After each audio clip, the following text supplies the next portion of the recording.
Alô, comunidade! Começa agora o ICL Urgente com as principais informações do Brasil e do mundo, sempre às 5 horas da tarde. Laura Couto no plantão de notícias lá na nossa redação. Boa tarde, Laura. Boa tarde, Rodrigo. Boa tarde para todo mundo que está nos assistindo nessa terça-feira. Pois é, a Laura contente, palmeirense, né? Palmeiras e Botafogo, hein?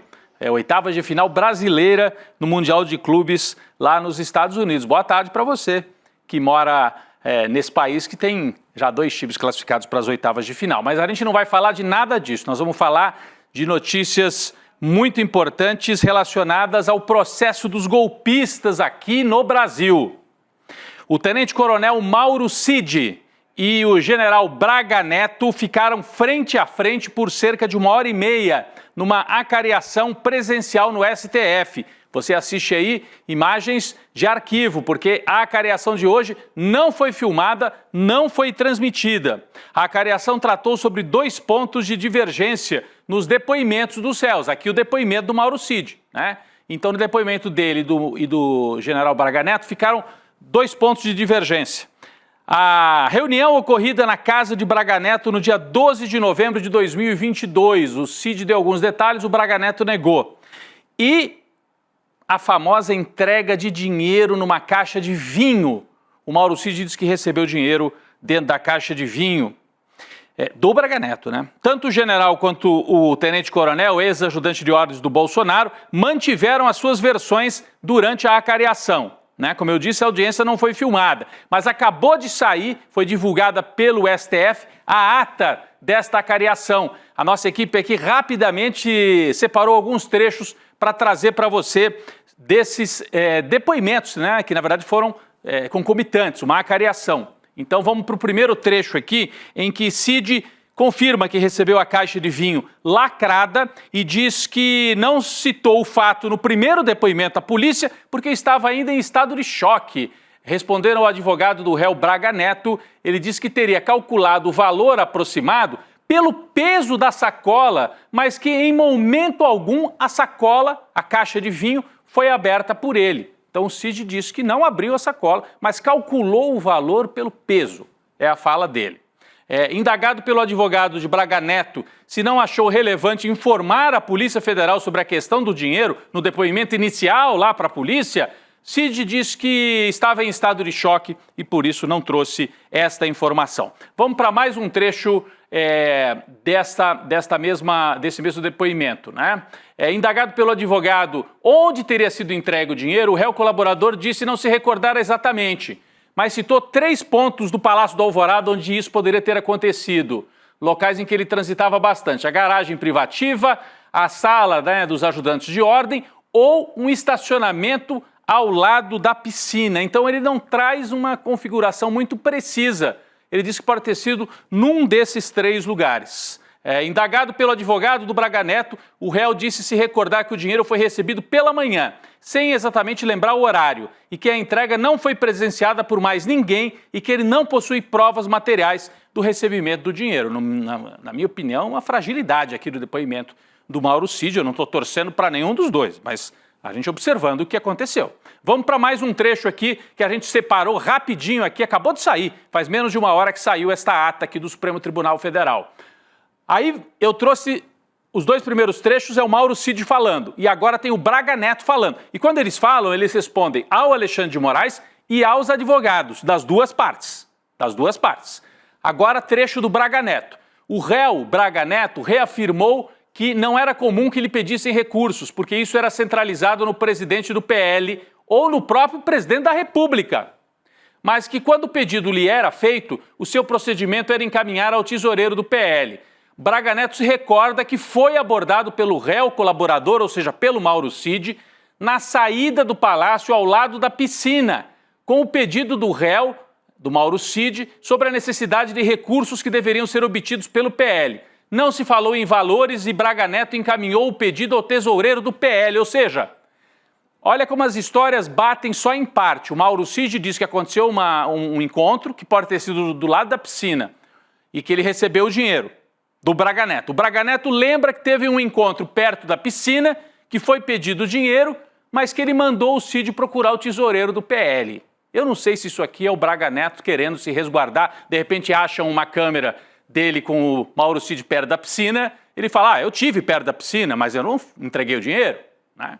Versão do Braga Neto. E o último trecho que a gente separou aqui desta cariação, vamos lá, o réu colaborador Mauro Cid informou que quando Braga Neto lhe entregou a sacola de vinho, informou que continha dinheiro e que deveria ser direcionado para suprir aquele pedido que anteriormente fora feito e negado pelo PL.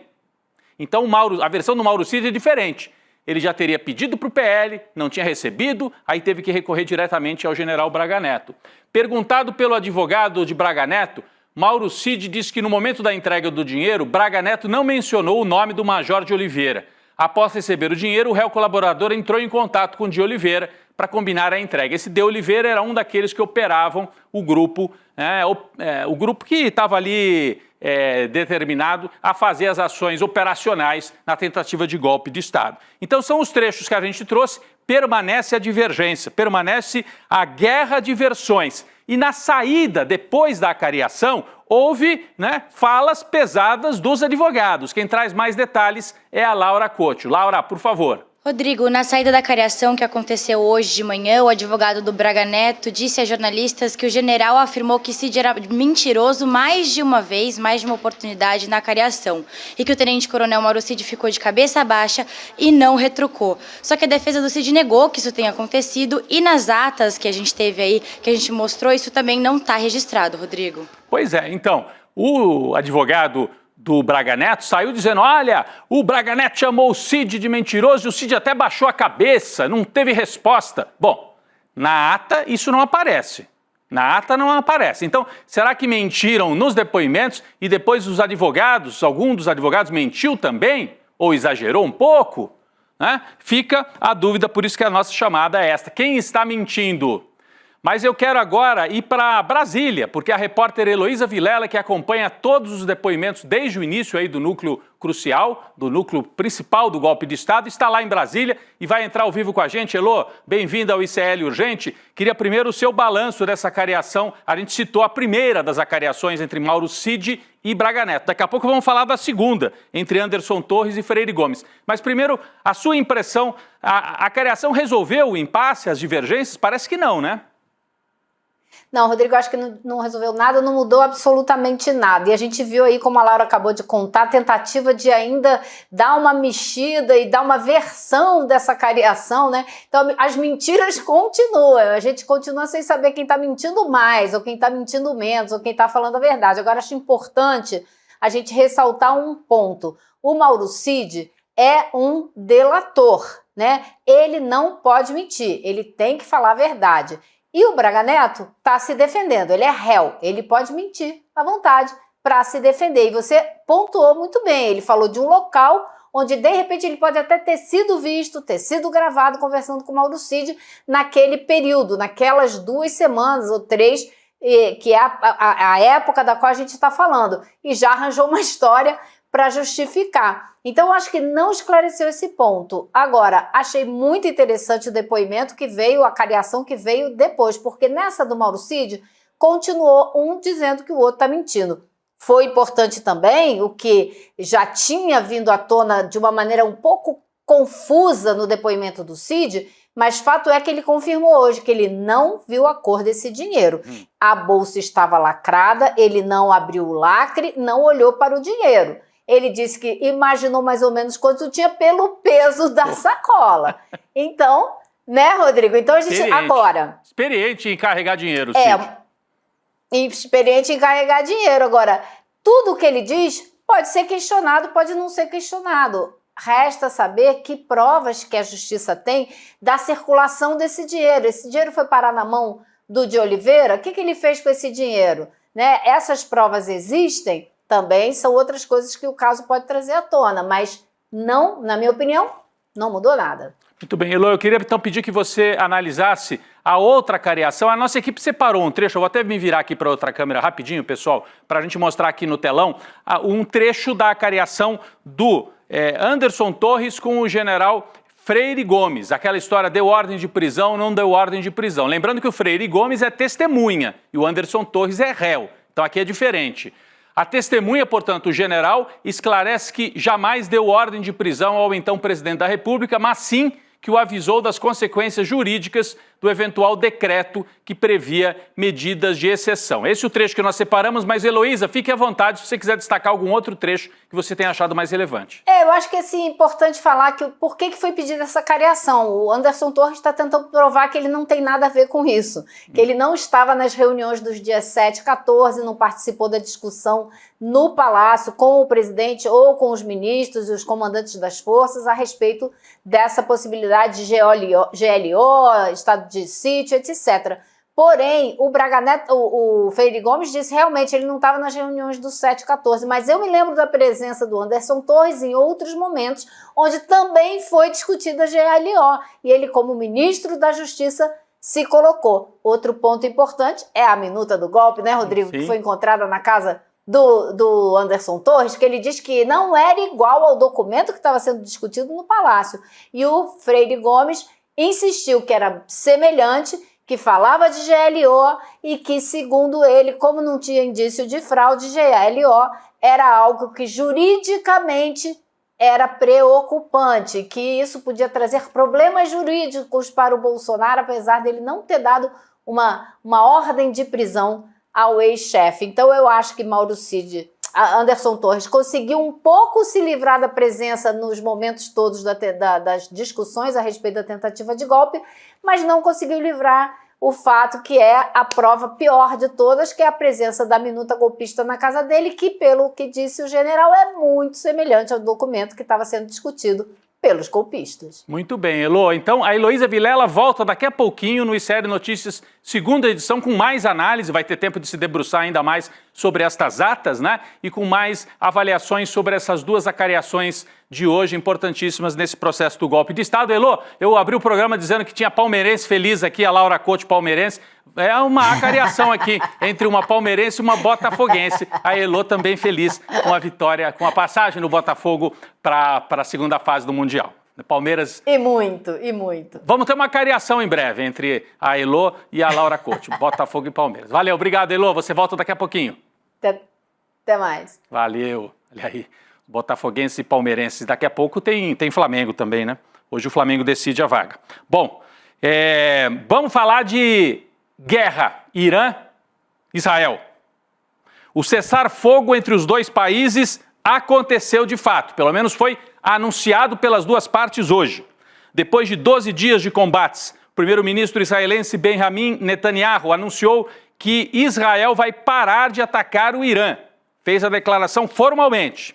O exército israelense destacou que atingiu todos os objetivos da operação chamada de Leão Ascendente, é o nome dado aí ao ataque às instalações nucleares iranianas. Por outro lado, a imprensa estatal do Irã também confirmou o fim do conflito e classificou o desfecho como uma grande vitória para a nação iraniana. As duas partes saíram cantando vitória. Donald Trump, por sua vez, falou hoje cedo sobre esta crise, antes ainda do cessar-fogo ter sido confirmado, porque o Trump anunciou que haveria o cessar-fogo, mas as duas partes continuaram trocando ataques militares durante a manhã. E aí o Trump conversou com jornalistas quando embarcava para um encontro da OTAN na Holanda, foi indagado sobre isso. O senhor anunciou o cessar-fogo, os dois continuam se atacando? Depois até veio, né, o anúncio efetivo do cessar-fogo. Mas o Trump, com aquele jeito dele, disse que os dois países não sabiam que diabos estavam fazendo. Esse que diabos não foi bem assim, foi um palavrão mesmo que o Trump disse. Nós temos aqui o trecho, vamos assistir. That Iran violated the peace agreement and the ceasefire agreement. Do you believe that Iran is still committed to peace? Yeah, I do. They violated it, but Israel violated it too. Are you questioning if Israel is committed Israel, as soon as we made the deal, they came out and they dropped a load of bombs, the likes of which I'd never seen before. The biggest load that we've seen. I'm not happy with Israel. You know, when I say, okay, now you have 12 hours, you don't go out in the first hour and just drop everything you have on them. So I'm not happy with them. I'm not happy with Iran either. But I'm really unhappy if Israel's going out this morning because of one rocket that didn't land, that was shot, perhaps by mistake, that didn't land. I'm not happy about that. Well, we basically have two countries that have been fighting so long and so hard that they don't know what the fuck they're doing. Do you understand that? foi bem que diabo, né? A tradução aqui foi um pouco educada, mas ele soltou um palavrão ali sobre os dois. A repórter mais realista que o rei, né? Disse, o Irã rompeu o cessar-fogo. E aí o Trump, não, Israel também rompeu. Os dois romperam o cessar-fogo, os dois não sabem que diabos estão fazendo. Marqueteiro demais, o Trump tenta sair como o grande promotor da paz depois de ter bombardeado as instalações nucleares, algo arriscadíssimo, o que fez o presidente dos Estados Unidos também se envolvendo nesse conflito. Bom, falando em Israel, no Brasil, uma saia justa entre o presidente Lula e os defensores do Estado de Israel. Conta mais pra gente, Laura Couto. Rodrigo, o presidente Lula não se manifestou dentro do prazo para promulgar a lei que define o Dia da Amizade entre Israel e o Brasil e deixou a decisão para o presidente do Senado, Davi Alcolumbre. O projeto de lei é de autoria do senador Marcelo Crivella, do Republicanos, e estabelece o dia 29 de novembro como a data da celebração da amizade entre os dois países. Essa escolha da data remete à mesma data em 1947, quando a ONU aprovou a criação do Estado de Israel. O ofício foi assinado pelo ministro da Casa Civil, Rui Costa, e foi enviado ao Senado ontem para assinatura da lei pelo Davi Alcolumbre. Um timing terrível, né, Rodrigo? Terrível. Lula deixou essa assinatura para o Davi Alcolumbre. Não é propriamente a amizade o que existe hoje entre Brasil e Israel, apesar de, historicamente, o Brasil ter colaborado, sim, para a criação do Estado de Israel lá em 1947. Isso está na história e o Brasil participou ativamente disso, né? Vamos falar sobre uma notícia triste confirmada hoje. Juliana Marins, a brasileira de Niterói, foi encontrada morta hoje depois de cair de um penhasco na trilha no Monte Rinjani, o segundo vulcão mais alto da Indonésia. Esta queda aconteceu na madrugada de sábado e a morte foi confirmada pela família no perfil oficial no Instagram. A gente tem fotos aí da Juliana. A gente lamenta muito, né, os nossos pêsames aí para a família, para os amigos. A Juliana e mais 6 turistas pegaram a trilha, auxiliados por 2 guias, segundo as autoridades do parque. A família confirmou que o corpo foi encontrado na manhã de hoje. Vamos ver o que disse a família aqui na postagem oficial. Comunicado. Hoje, a equipe de resgate conseguiu chegar até o local onde Juliana Marins estava. Com imensa tristeza, informamos que ela não resistiu. Seguimos muito gratos por todas as orações, mensagens de carinho e apoio que temos recebido. A mensagem da família. O governo brasileiro confirmou a morte de Juliana e disse que as condições meteorológicas de solo e de visibilidade na região dificultaram o resgate. O governo brasileiro trouxe aqui uma nota lamentando a morte, né? O governo transmite suas condolências aos familiares e amigos da turista brasileira pela imensa perda nesse trágico acidente, mas muita gente nas redes, nas conversas de rua, esse assunto dominou, né, as conversas hoje por várias partes do Brasil. As pessoas ainda tinham esperança, porque tinha aparecido uma primeira imagem em que a Juliana parecia estar viva, né? Mas demorou demais, né, o resgate. A gente não, difícil julgar daqui, mas me parece que o parque não tinha condições adequadas para dar essa assistência para os turistas. Talvez uma sequência de erros, né? Ela foi deixada para trás também pela turma em que ela estava. Essa é a versão que a gente conhece. Foi deixada para trás, escorregou, a gente não sabe em que condições. E depois, muita demora para o resgate e, infelizmente, nessa sequência trágica, a Juliana, a gente tem a confirmação, acabou falecendo. Vamos voltar a falar aqui da política brasileira, da extrema-direita. Jair Bolsonaro já admite a interlocutores que o filho 03, o deputado licenciado Eduardo Bolsonaro, não vai mais concorrer ao Senado por São Paulo. O ex-presidente Bolsonaro tem se mostrado irritado com o fato de a corrida pela vaga já estar aberta na extrema-direita paulista. Políticos desta corrente já se colocaram como pré-candidatos sem mesmo consultar o chefão do grupo Jair. Mesmo sem Eduardo na disputa, Bolsonaro afirmou que a escolha da vaga é dele. Sabe aquela coisa? Ele é o líder absoluto. Ele é que escolhe, né? O chefão, o líder. Entre os que já manifestaram o desejo de concorrer ao Senado estão o deputado e pastor Marco Feliciano, Mário Frias, aquele que foi secretário da Cultura do governo Bolsonaro, ex-ator, não sei se ele foi propriamente ator, mas aparecia na TV. André do Prado, que é presidente da Assembleia Legislativa de São Paulo e é do PL também, esse é mais da ala política, né? E Ricardo Salles, ministro do Meio Ambiente, por assim dizer, e é do Partido Novo de São Paulo. Laura Couto traz mais detalhes para a gente sobre essa disputa na extrema-direita e por que o Eduardo Bolsonaro já estão anunciando que ele nem deve concorrer ao Senado, Laura. Pois é, Rodrigo, os aliados do Bolsonaro afirmam que o ex-presidente indica 2 caminhos possíveis para o filho. Ou o Eduardo não volta dos Estados Unidos e fica sem cargo eletivo para 2027, ou, o que é mais provável, ele volta para se candidatar a presidente ou para vice em uma chapa onde o pai dele vai apadrinhar o presidente. Falando nisso, o PL, o Partido Liberal, começou aí a se preparar para um futuro pós-Jair Bolsonaro, sem Jair Bolsonaro nas próximas eleições. O partido vai realizar nessa semana um tracking, uma pesquisa para avaliar os possíveis nomes para a disputa presidencial no próximo ano. O objetivo não é saber exatamente quem vai ser o candidato a substituir o Bolsonaro, mas sim qual é a rejeição dos herdeiros do ex-presidente. O Eduardo Bolsonaro vai ser o primeiro a ser testado e a Michele Bolsonaro, a ex-primeira-dama, também vai ser testada por essa pesquisa do Partido Liberal, Rodrigo. Importante, Laura, e todo dia sai pesquisa, né? Da popularidade do Lula, pesquisa eleitoral. Hoje saiu mais uma, não vou trazer os números aqui, é da Paraná Pesquisas, mas mostrando que Lula ganharia no cenário de primeiro turno, mas teria dificuldades no segundo turno, numericamente atrás. Lula estaria numericamente atrás de Michele e de Tarcísio. Em relação ao Eduardo Bolsonaro, Lula ganharia num embate direto no segundo turno, mas tudo isso ainda é muito cedo, governo bombardeado com algumas dificuldades, está muito cedo ainda, mas os cenários estão se estabelecendo, inclusive, na extrema-direita.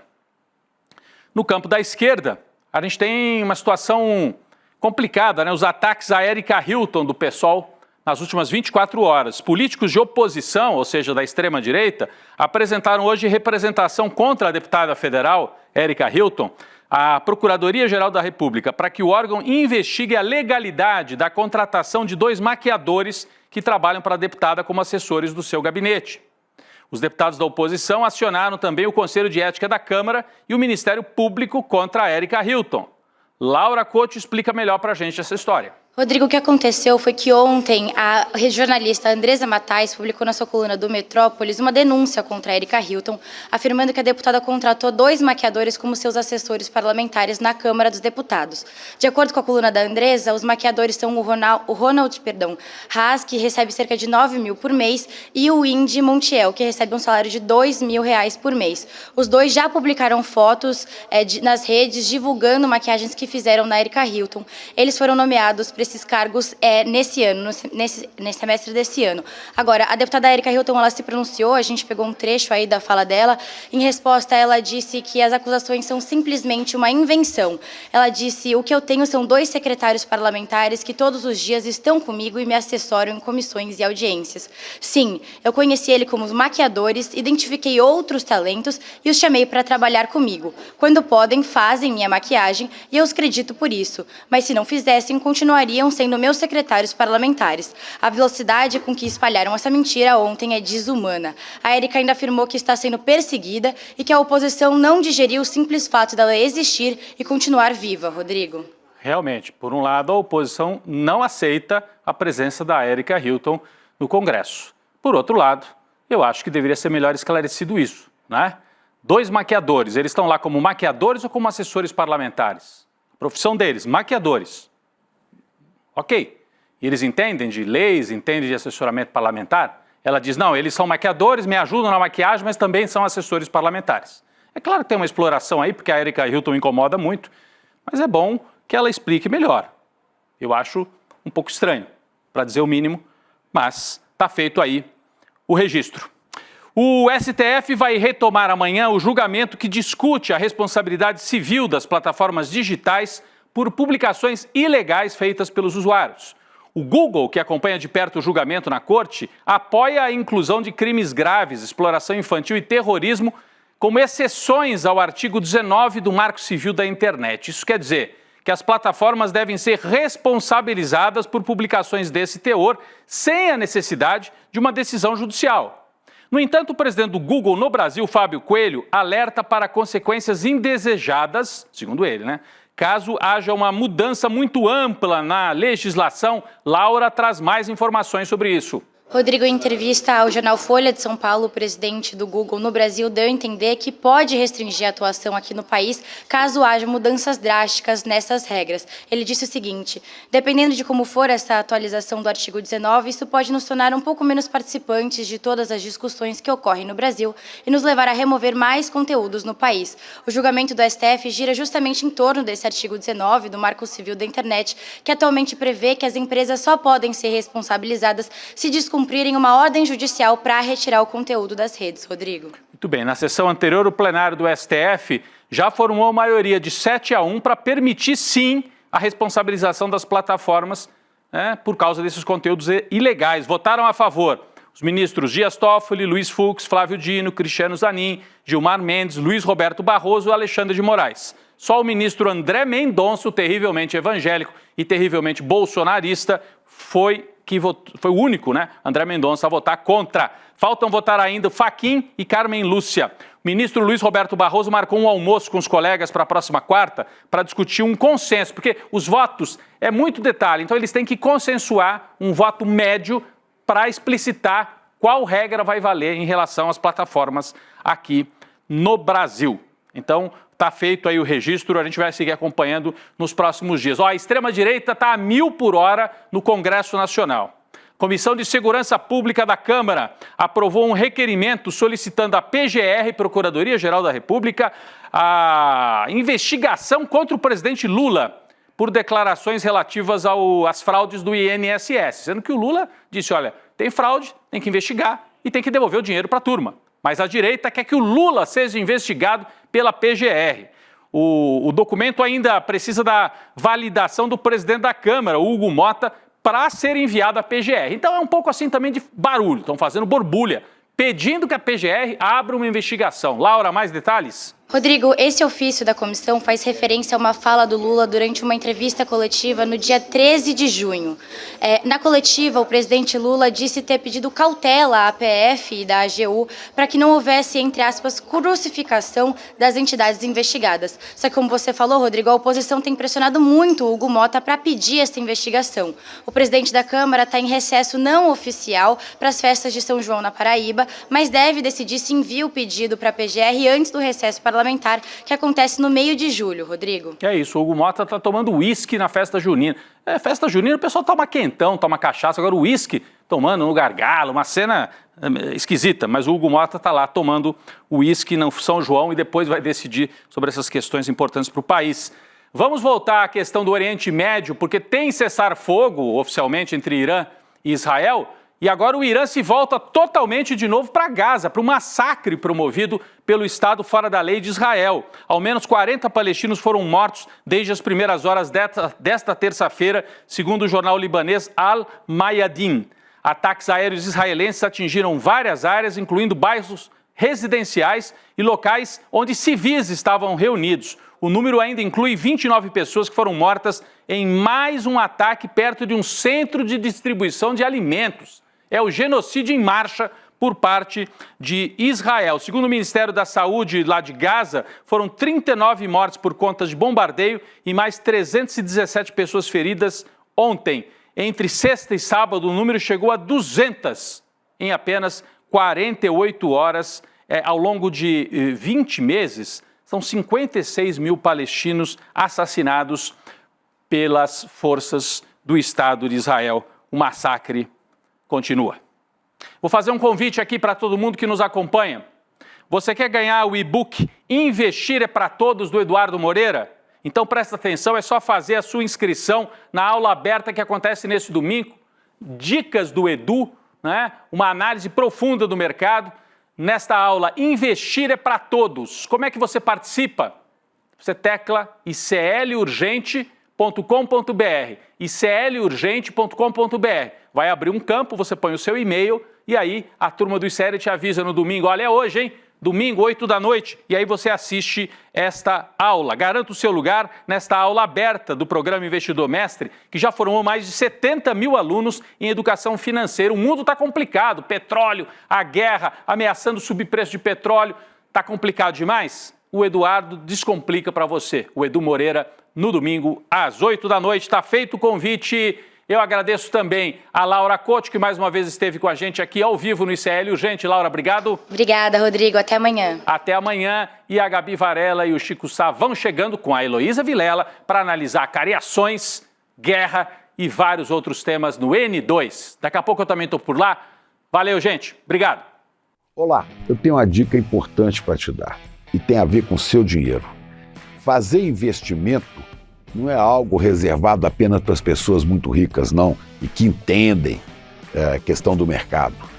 O Instituto Conhecimento Liberta, o nosso ICL, quer mudar esse panorama, quer que você tenha acesso às informações que vão mexer com a sua poupança, com o seu dinheiro.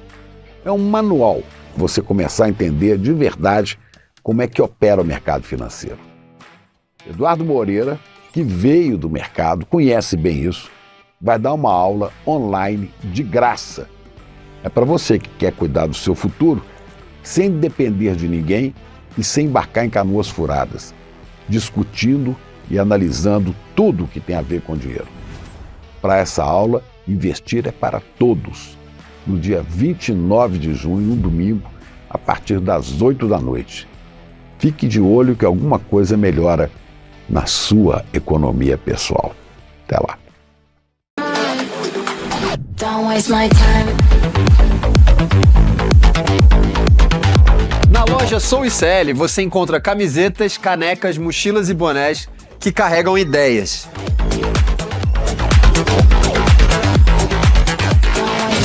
Produtos com propósito para quem acredita em justiça, consciência e transformação. Vista, use, leve a luta com você. Acesse souicl.com.br e escolha o que representa você. ICL, souicl.com.br, tá tudo lá.